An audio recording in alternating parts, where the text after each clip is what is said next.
চিঠির জ্বালা মোবাইলের মেলাম, এখন আর চিঠি লেখা লাগে না, হায় হায় এখন আর চিঠি লেখা লাগে না।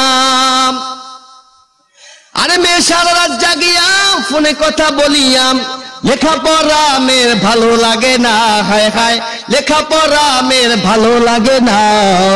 মোবাইল ফোন আসিল কি দোলা লাগিল, ফজরের ঘুম তো মেয়ের ভাঙে না। ঠিক কিনা জোরে বলেন?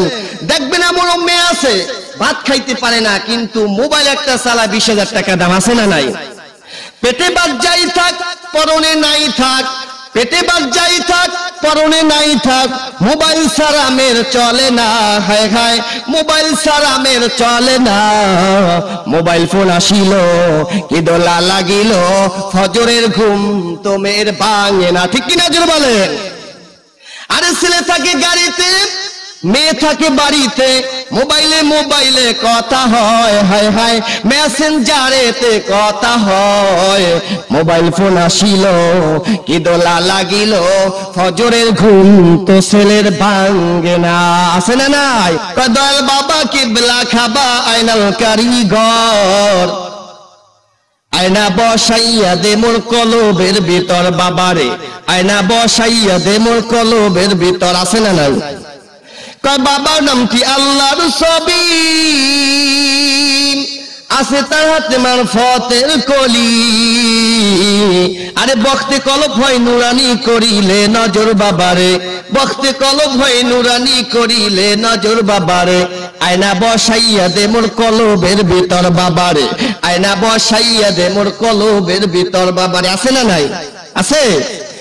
আমি বলি দয়াল বাবা ভণ্ড বাবা দেখলে লাগে ডর, দয়াল বাবা ভণ্ড বাবা দেখলে লাগে ডর। ফেরেশতারা গুরজো মারবে কবরের ভিতর, বাবারে ফেরেশতারা গুরজো মারবে কবরের ভিতর, বাবারে। ঠিক কিনা দিন বলেন? বাবা আমার এমন গুণী, মুত্তা বাবায় লয় না রে পানি, খালি করে টানা টানি পর্দার ভিতর, বাবারে খালি করে টানা টানি পর্দার ভিতর, বাবারে। ফেরেশতারা গুরজো মারবে কবরের ভিতর, বাবারে ফেরেশতারা গুরজো মারবে কবরের ভিতর। ঠিক কিনা যেন বলেন? বাবার কাছে গেলে পারে নামাজ রোজা লাগে না রে, খালি করে টানা টানি পর্দার ভিতর, বাবারে খালি করে টানা টানি পর্দার ভিতর, বাবারে। ফেরেশতারা গুরজো মারবে কবরের ভিতর, বাবারে ফেরেশতারা গুরজো মারবে কবরের ভিতর। ঠিক কিনা জোরে বলেন? তাহলে ইমানদার যদি হতে হয় এই সমস্ত ভণ্ডামি ছাড়তে হবে, কথা বলেন ঠিক কিনা?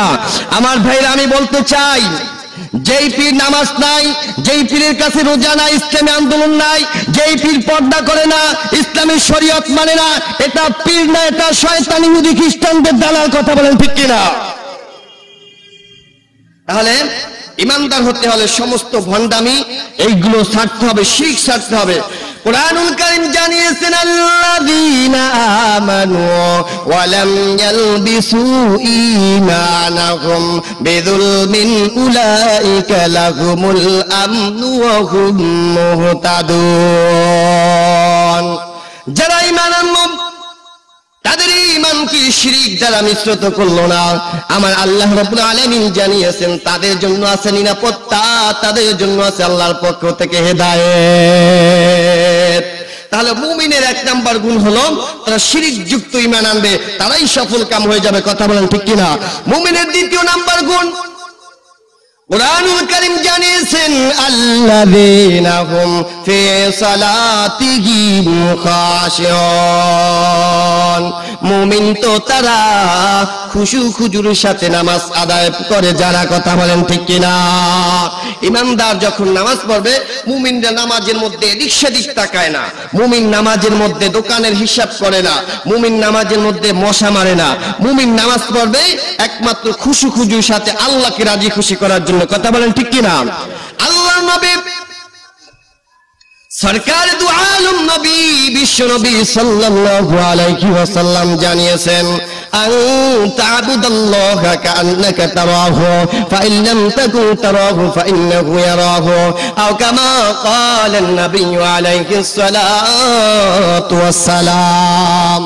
বান্দা তুমি এমন ভাবে নামাজ পড়বা যেন আল্লাহকে তুমি দেখতে পাচ্ছ, আর তা না হইলে আল্লাহ তোমাকে দেখতে পায়। কথা বলেন ঠিক কিনা?